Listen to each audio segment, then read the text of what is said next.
नमस्कार दोस्तों, मैं हूँ हिमांशु और आज हम बात करने वाले हैं यास्मीन नागराजन के बारे में।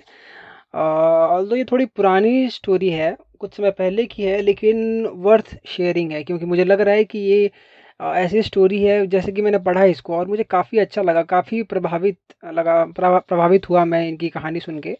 और मुझे लगा मुझे आपसे शेयर करना चाहिए क्योंकि देखिए ऐसा क्या होता है, यूपीएससी जो एग्ज़ाम है, यूपीएससी जो एग्ज़ाम कंडक्ट कराता है, आईएएस आईपीएस और बाकी के सिविल जो ऑफिसर रैंक की जो बड़ी पोस्ट्स हैं हमारे सिविल सर्विसेज में, उसके लिए जो भी एग्ज़ाम कंडक्ट कराता है, जो कि काफ़ी एक डिफ़िकल्ट एग्ज़ाम है। और सब समझते हैं, सबके अंदर एक धारणा बनी हुई है कि एक काफ़ी लंबे समय तक हमें पढ़ाई करनी होती है और काफ़ी समय पढ़ाई को देना होता है। बेशक देना होता है, कोई उसमें दो राय नहीं है, लेकिन फिर भी ये एक ऐसी कहानी है जो यास्मीन नागराजन है, एक फुल टाइम वर्कर है जो कि एक कंपनी में काम करती थी, फुल टाइम काम करती थी। उसके बाद भी इन्होंने आईपीएस मतलब एग्ज़ाम जो है क्रैक किया। जॉब के साथ ही आईपीएस की तैयारी की, 3 बार मिली असफलता, लेकिन टाइम मैनेजमेंट इन्होंने ऐसा किया कि आखिरकार ये आईएएस ऑफिसर एक बन ही गई हैं। तो अक्सर लोगों को लगता है कि जॉब के साथ यूपीएससी की तैयारी करना काफ़ी कठिन है, होता है। हालांकि बेहतर टाइम मैनेजमेंट करके आप जॉब के साथ भी सफलता प्राप्त कर सकते हैं। ये मैं जाना हूँ इस स्टोरी को पढ़ के, जो कि मैं आपको बताने जा रहा हूँ। तो उसमें किसी भी परीक्षा में सफलता प्राप्त करने के लिए समय का प्रबंध बेहद ज़रूरी है, जो टाइम मैनेजमेंट जिसे कहते हैं वो काफ़ी इंपॉर्टेंट होता है। आपको भी पता होगा, इसमें कुछ बताने वाली नई बात नहीं है। लेकिन इस स्टोरी को देखिए, आप खुद समझ जाएंगे इस बात को। तो आज आपको यूपीएससी की परीक्षा में 97वीं 57th रैंक लाने वाली यास्मीन नागराजन की कहानी बताएंगे, जिन्होंने फुल टाइम जॉब के साथ यूपीएससी की तैयारी कर सफलता प्राप्त की। उन्हें यह सफलता चौथे प्रयास में मिली, लेकिन उन्होंने कभी जॉब नहीं छोड़ी और लगातार मेहनत करती रहीं। ठीक है, तो इनके बारे में बात करते हैं हम अभी। तो मैं आपको बताना चाह रहा था कि उनके मुताबिक वो हर दिन 4 से 5 घंटे पढ़ाई के लिए निकालती थी, वहीं वीकेंड्स पर ज़्यादा से ज़्यादा पढ़ाई करती थी। कि कोई भी होता है, देखिए अगर आपको एग्ज़ाम क्रैक करना है तो आपको भाई टाइम मैनेजमेंट तो करना ही पड़ेगा। किस तरह से आप करते हैं वो आपकी ज़िम्मेदारी है और आपको पता होना चाहिए कि आप किस तरह से मैनेज करने वाले हैं टाइम को। ठीक है, जिन्होंने फुल टाइम जॉब के साथ यूपीएससी की तैयारी की और सफलता प्राप्त की, उन्हें यह सफलता चौथे प्रयास में मिली। फोर्थ अटेम्प्ट में जाकर उनका ये एग्ज़ाम क्लियर हुआ है और वो लगातार इन 4 सालों में मेहनत करती रही। ठीक है, हर दिन जॉब्स के अलावा वो 4 से 5 घंटे पढ़ाई के लिए निकाला करती थी, वहीं वीकेंड्स पर भी ज़्यादा से ज़्यादा पढ़ाई करती थी, जैसे मैंने आपको अभी बताया। और एक सेल्फ मोटिवेशन जो होता है ना, सबसे बड़ा मोटिवेशन होता है, आपने सुना भी होगा ये। सेल्फ मोटिवेट वो अपने आप को रखती थी। यास्मीन पढ़ाई में हमेशा से ही काफ़ी होशियार थी, बचपन से ही जब वो स्कूल में ही थी, और यही कारण है कि उनकी आरबीआई में नौकरी लग गई। ठीक है, और ऐसा होता है ना कि एक जॉब सिक्योर हो जाता है कि आगे की पढ़ाई की फिर हमें उतनी बहुत ज़्यादा इस तरह से टेंशन नहीं रहती है, तो एक दिमाग हल्का रहता है। ठीक है, तो आरबीआई में उनकी नौकरी लग गई। हालांकि उनका सपना आईएएस अफसर बनने का ही था, लेकिन फिर भी उन्होंने आरबीआई ज्वाइन किया एक सिक्योरिटी के लिए। इसके लिए वे लगातार मेहनत करती रहीं। उन्होंने फुल टाइम जॉब के साथ ही तैयारी करने के लिए जो भी स्ट्रेटजीज होती हैं वो बनाई। अब सबसे बड़ी चुनौती उनके सामने तैयारी के लिए वक्त निकालने की थी, कि वक्त कैसे निकलेगा। ऐसे में उन्होंने अपने टाइम मैनेजमेंट करके 4 से 5 घंटे प्रतिदिन निकालने की कोशिश की। इस तरह वो लगातार तैयारी करती रहीं। उन्होंने कई बार अनसक्सेसफुल भी हुई, असफलता मिली, लेकिन उसे घबराई नहीं और खुद को मोटिवेट रखकर यूपीएससी एग्ज़ाम पास करने का उन्होंने ठान ही लिया। तीसरे प्रयास में परीक्षा पास की, लेकिन अच्छी रैंक नहीं मिली उनकी। तीसरी बार भी उन्होंने पास कर लिया था एग्ज़ाम। यास्मीन को तीसरी बार यूपीएससी परीक्षा में सफलता मिल गई, लेकिन उनकी रैंक 834 आई। लेकिन आप सोचिए खुद, तीसरी रैंक में उन्होंने यूपीएससी क्लियर किया, लेकिन 834 रैंक आई।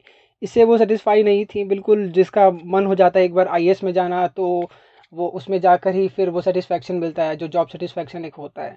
ठीक है, तो इससे वो संतुष्ट नहीं हुई क्योंकि उन्होंने आईएएस अफसर ही बनना था। ऐसे में उन्होंने दोबारा प्रयास कर रैंक सुधारने का संकल्प लिया कि दोबारा फिर ट्राई करेंगे, फिर दोबारा रैंक लाएंगे। पिछली बार की गलतियों को सुधारा और आगे बेहतर करते हुए ऑल इंडिया 97वीं रैंक प्राप्त की उन्होंने चौथे अटेम्प्ट में।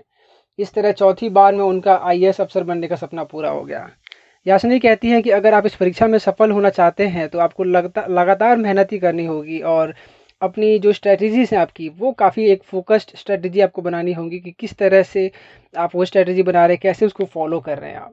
ठीक है, तो मैं आपको बताना चाहूँगा यासिनी यूपीएससी की तैयारी करने वाले कैंडिडेट्स को टाइम मैनेजमेंट पर ध्यान देने की सलाह देती हैं, और वो कहती हैं कि यूपीएससी की तैयारी का बहुत सारा मटेरियल आपको इंटरनेट पर भी फ्री में मिल जाएगा। बिल्कुल मैं इस बात से बिल्कुल एग्री करता हूँ। देखिए, इंटरनेट आज एक ऐसा रिवॉल्यूशनरी मतलब हथियार है आपके पास कि मैं क्या ही बताऊँ। अगर आपको यूपीएससी करना है या फिर कोई भी बड़ा से बड़ा एग्ज़ाम करना है, क्लियर करना है, तो ऐसा बहुत सारे टॉपर्स भी मानते हैं कि बिना कोचिंग के भी आप कर सकते हैं सिर्फ इंटरनेट की मदद से। बस आपको एक स्ट्रैटेजी बनाए रखनी होगी और टाइम मैनेजमेंट आपको करना होगा।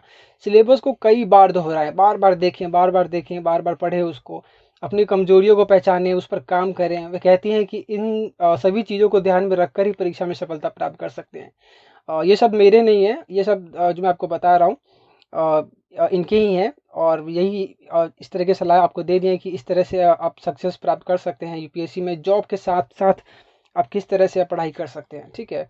तो इस तरह से ये एक काफ़ी अच्छा एक उदाहरण लेकर सबके सामने आई हैं। वो कहती है कि सफलता प्राप्त करने के लिए आपको सही दिशा में प्रयास करना चाहिए। ये नहीं कि कुछ भी मेहनत कर रहे हैं, नहीं, ऐसा नहीं है। एक अच्छे डायरेक्शन में, सही डायरेक्शन में, जो कि आपको उस तरफ लेकर जाएगा, उस डायरेक्शन में आपको वो ट्राई करना है। वो आपको जो पढ़ाई करनी है उसी स्ट्रैटेजी के अंतर्गत आपको करनी होगी, ठीक है। और मेहनत करेंगे तो सफलता अवश्य मिलेगी ही। आपको एक समय आएगा कि आप खुद कहेंगे कि सही समय था और मैंने अच्छी मेहनत की, और लास्ट में मेरा काम जो है जैसा मैं चाहती थी वो सपना पूरा हुआ, और ऐसा होता भी है। आप खुद समझते हैं इस बात को, ठीक है।